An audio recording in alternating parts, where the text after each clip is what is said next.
Assalamualaikum warahmatullahi wabarakatuh. Terima kasih telah klik video ini. Jadi di sini kita kembali membahas tentang soal-soal PPS Pemilu tahun 2024 berdasarkan kisi-kisi soal. Adapun pada video sebelumnya kita telah membahas soal yang berkaitan tentang wawasan umum, kemudian juga soal materi yang berkaitan tentang pemilu, materi tes TKP dan juga soal PKPU tahun 2017 sampai dengan sekarang. Namun pada video kali ini ada beberapa soal tambahan yang kemungkinan besar akan keluar untuk ujian tes PPS kali ini. Soal yang pertama, setelah memperbaiki dan mengumumkan daftar pemilih sementara yakni DPS, kegiatan PPS ialah A. Mengumumkan daftar pemilih tetap, B. Mengangkat petugas pemutakhiran data pemilih, C. Menerima masukan dari masyarakat tentang daftar pemilih sementara, D. Menyampaikan DPS akhir kepada KPU melalui PPK. Jawaban untuk pertanyaan nomor 1 ini ialah D ya, ini menyampaikan DPS akhir kepada KPU melalui PPK. Kemudian kita lanjut pertanyaan nomor 2. Berapa jumlah anggota PPS di setiap kelurahan atau desa? A. 9 orang, B. 11 orang, C. 7 orang, D. 3 orang. Jadi jumlah anggota PPS untuk setiap desa ialah D ya, 3 orang. Kemudian pertanyaan nomor 3.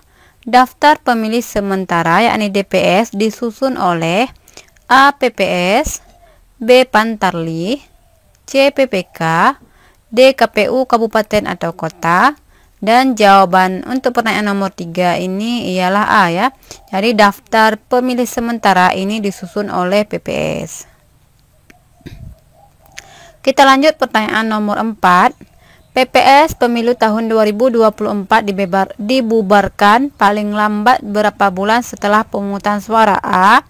1 bulan, B. 6 bulan, C. 3 bulan, dan D. 2 bulan. Adapun PPS ini dibubarkan paling lambat 2 bulan, yakni D ya. Oke, kita lanjut pertanyaan nomor 5. Pengawas pemilu penting agar bisa terlaksanakan berdasarkan A. Asas pemilih umum dan peraturan perundang-undangan, B. Sistem proporsional terbuka, C. Asas penyelenggaraan negara yang baik, D. Prinsip kehati-hatian dan adil terhadap semua pihak. Jawaban untuk pertanyaan nomor 5 ini adalah A ya, asas pemilihan umum dan peraturan perundang-undangan. Kita lanjut pertanyaan nomor 6. Siapa yang menandatangani berkas daftar pemilih sementara yakni DPS dan DPS hasil perbaikan? A. Ketua Pantarlih, B. Ketua KPU Provinsi, C. Ketua PPK, D. Ketua PPS. Jadi jawaban untuk pertanyaan nomor 6 ini ialah D, yakni Ketua PPS yang bertugas menandatangani berkas daftar pemilih sementara dan hasil perbaikannya. Kita lanjut pertanyaan nomor 7. Pantarlih dibentuk untuk membantu PPS dalam hal apa? A. Menghitung suara hasil pemilihan, B. Mendirikan TPS untuk pemilu, C. Melaksanakan pemutakhiran data pemilih, D. Menyegel kotak suara. Jadi jawaban untuk pertanyaan nomor 7 ini ialah C ya, melaksanakan pemutakhiran data pemilih. Kita lanjut pertanyaan nomor 8. PPS adalah panitia penyelenggaraan pemilu di tingkat apa? A. Kecamatan, B. Kelurahan, C. TPS, D. Kabupaten atau kota. Jadi jawabannya ialah B ya, yakni kelurahan. Jadi PPS ini penyelenggara pemilu di tingkat kelurahan atau desa. Kita lanjut pertanyaan nomor 9. Berikut ini wewenang PPS kecuali A. Membentuk KPPS, B. Mengangkat Pantarlih, C. Mengumumkan hasil perhitungan suara dari setiap TPS di wilayahnya, D. Membuka kotak suara yang telah disegel KPPS setelah pemungutan suara. Jadi ini kecuali ya, wewenang PPS. Jawabannya ialah D, yakni membuka kotak suara yang telah disegel KPPS setelah pemungutan suara. Kemudian pertanyaan nomor 10, bagaimana formasi susunan keanggotaan PPS? A. 1 ketua dan 5 anggota, B. 1 ketua dan 2 anggota, C. 1 ketua dan 7 anggota, D. 1 ketua dan 4 anggota.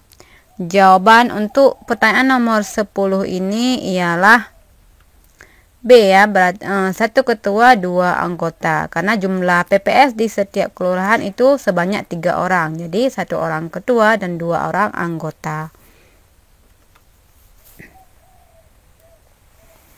Kemudian pertanyaan selanjutnya, berikut ini sejumlah badan ad hoc pemilu tahun 2024 kecuali A. PPK, B. KPU, C. KPPS, dan D. Pantarlih. Jawaban untuk pertanyaan nomor 11 ini kecuali ya, berarti KPU, karena KPU ini bukan bersifat ad hoc ataupun sementara, dia bersifat tetap. Kemudian pertanyaan nomor 12, kasus pelanggaran kode etik pemilu diputuskan oleh A. Peradilan Negeri, B. KPU RI, C. KPU Kabupaten atau Kota, D. DKPP. Jadi kasus pelanggaran kode etik ini sebenarnya diputuskan oleh DKPP, yakni D ya. Kemudian kita lanjut pertanyaan nomor 13. Berapa jumlah anggota KPPS pemilu tahun 2024 di setiap TPS? A. 8 orang, B. 5 orang, C. 4 orang, dan D. 7 orang. Jadi jawaban yang benar di sini ialah D. 7 orang, yang merupakan jumlah anggota KPPS untuk pemilu tahun 2024 ini di setiap TPS. Kemudian pertanyaan nomor 14, Pantarlih adalah singkatan dari A. Petugas Perbaikan Data Pemilih, B. Petugas Pemutakhiran Data Pemilih, C. Petugas Pencatatan Data Pemilih, D. Petugas Penyusunan Data Pemilih. Jawaban untuk pertanyaan nomor 14, B ya, Petugas Pemutakhiran Data Pemilih. Jadi ini singkatan dari Pantarlih. Kemudian pertanyaan nomor 15, Pantarlih bertanggung jawab kepada A. PPS, B. PPK, C. KPU Kabupaten atau Kota, D. KPU RI. Jawaban untuk pertanyaan nomor 15 ialah A ya, yakni PPS. Pantarlih ini bertanggung jawab pada PPS. Pertanyaan nomor 16, DKPP singkatan dari A. Dewan Kehormatan Pemilihan Umum, B. Dewan Kehormatan Penyelenggara Pemilu, C. Dewan Keadilan Penyelenggara Pemilihan Umum, dan D. Dewan Kehormatan Pelaksana Pemilu. Jawaban pertanyaan ini ialah B ya, Dewan Kehormatan Penyelenggara Pemilu, yakni singkatan dari DKPP. Untuk pertanyaan nomor 17, kapan pemilihan langsung presiden dan wakil presiden digelar dalam pemilu Indonesia ya? A. Tahun 1997, B. Tahun 2004, C. Tahun 2014, dan D. Tahun 2019. Jadi jawabannya ialah B, yakni tahun 2004 adalah pemilihan langsung presiden dan wakil presiden yang digelar di Indonesia. Kemudian pertanyaan 18, tantangan dan sekaligus peluang bagi masyarakat Indonesia diantaranya adalah A. Nilai-nilai budaya, B. Kerusakan sosial, C. Kebudayaan, D. Keragaman budaya. Jadi jawabannya ialah D ya, keragaman budaya. Kita lanjut untuk pertanyaan nomor 19. Dalam pemungutan suara, tugas KPPS diantaranya ialah A. Meminta pemilih untuk menandatangani formulir model C7, B. Memanggil pemilih berdasarkan urutan kedatangan, C. Memastikan pemilih menandai jarinya, D. Semuanya benar. Jawaban nomor 19 ialah A ya, meminta pemilih untuk menandatangani formulir model C7. Kemudian pertanyaan terakhir, pemerintah menyampaikan DP 4 yang telah dikonsolidasi, diverifikasi, dan divalidasi kepada KPU paling lambat A. 6 bulan sebelum hari pemungutan suara, B. 7 bulan sebelum hari pemungutan suara, C. 8 bulan sebelum hari pemungutan suara, dan D. 9 bulan sebelum hari pemungutan suara. Jawabannya ialah A, yakni 6 bulan sebelum hari pemungutan suara. Jadi pada video kali ini kita sudahi dulu sampai 20 pertanyaan. Dan sekian dan juga terima kasih telah menonton. Kemudian sebelumnya juga saya minta tolong untuk klik subscribe, like, dan juga komennya di kolom komentar.